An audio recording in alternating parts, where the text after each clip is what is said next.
Magandang araw po. Welcome po sa aking channel, Love9 TV. Patalasasan po, meron po ba kayong mga properties na napapabayaan or non-performing assets? Plano nyo ibenta, pero wala kayong oras pagbenta nito. Kung ito'y pagkakatiwala nyo po sa amin, tawag lang po kayo sa aking numero, usap po tayo, gawan ko po ng video for free. Yes, libre po, wala po kayong babayaran. Tutunuan po namin kayong mabenta inyong property. Kami na po bala sa marketing, sa boosting, or paid ads. Even sa tripping, hindi na po kayo mapapagod sa pag-entertain ng mga buyers. Kami na po bala sa lahat. Tawag lang po kayo. Nandito po tayo ngayon sa Silang Cavite kung saan meron po tayong bagong video presentation. Isang residential farm property na may lot area na 600 square meters. Yung first part po ng video ay yung right of way mula sa Barangay Road. Ito po ay inner lot. Kaya napakatahimik po ng lugar, sariwa ang hangin, at malamig po ang klima. Ito po ay nasa mataas na lugar. Ang estimated elevation above sea level ay 1,207 feet. Kaya flood-free area po ito. May access na rin po ng tubig, kuryente at internet provider. Gawa ng marami na rin pong kabahayan dito. Actually, malapit din po ito sa school. Ang hugis po ng lupa ay L-shape. Yan po, mapapansin nyo, meron pong kanto dito. Yan po yung perimeter fence. So, iba na po ang nagmamay-ari niyan. At yan naman po yung right of way kung saan dyan tayo dumaan kanina. So, nakabakod na po ibang property line. Kaya kung sakali man na magpapabakod kayo, kapiraso na lang. So, makakatipid na po kayo ng bakod. Pasensya po kung medyo masukal, gawa ng biglaan din po itong pag-video shoot. Siguro, i-reshoot ko na lang po ito once na natabasan ito. Pero patag na patag naman po yan hanggang dun sa dulo. Kaya, usable po lahat. Wala pong masasayang.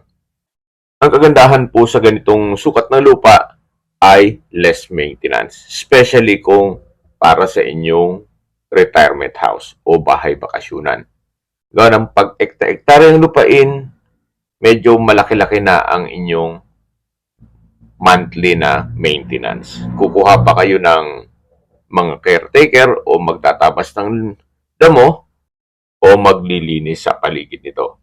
Pero at least pag ganitong mga 600 square meters, kayang-kaya na po yan na ikutan at linisin ang paligid nito. At syempre, exercise nyo na rin habang nasa bahay bakasyunan kayo, lilinis ng konti, yung normal na buhay probinsya.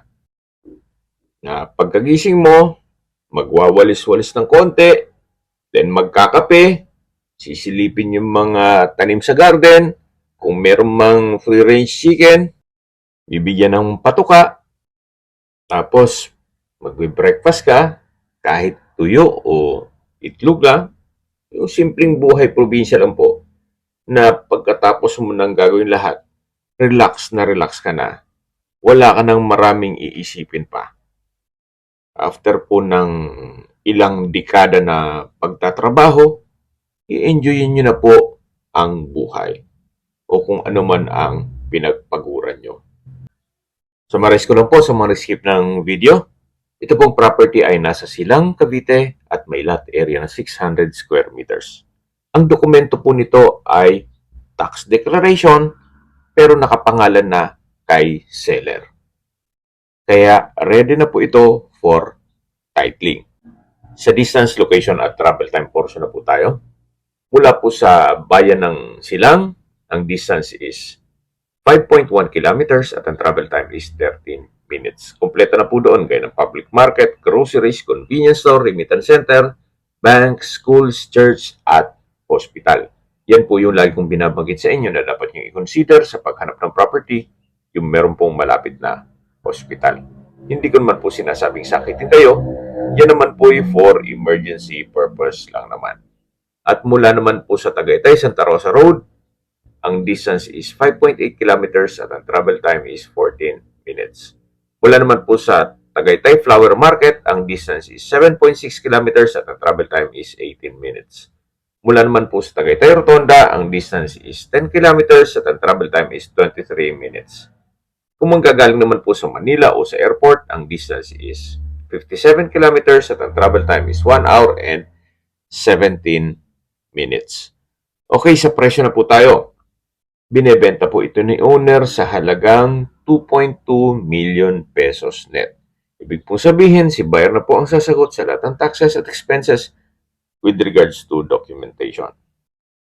Kung may mga katanungan po kayo, tawag lang po kayo sa aking numero. At sa mga kababayan naman natin na sa ibang bansa, meron po akong Telegram, sa mga iPhone user man may iMessage, meron din pong Imo, Skype, Viber at WhatsApp. Same number lang po, 0917-316-3399. Sa mga nagtatanong man po ng aming Facebook, meron po aming Facebook page na Nov9 TV at Facebook Reels Video. Meron din pong TikTok at Instagram. May ibang YouTube channel po kami na Nov9 TV channel at Nov9 TV Listings. Sana po naibigyan nyo ang video presentation. Paki-like and subscribe na lang po sa aking channel para ma-update din po kayo sa aking future listings. Kung sakali po hanap nyo mas malaking sukat na lupa, meron din po kami ibang listings na pwede nyong pagpilian. Huwag po kayong magatubiling tumawag sa amin, then let us know your budget para malaman namin kung anong property pwede namin i-alok sa inyo. Sa lahat pong viewers, subscriber at nagtiwala po sa amin, salamat po sa suporta. Ingat po kayo lagi at yung pamilya. Maraming salamat po.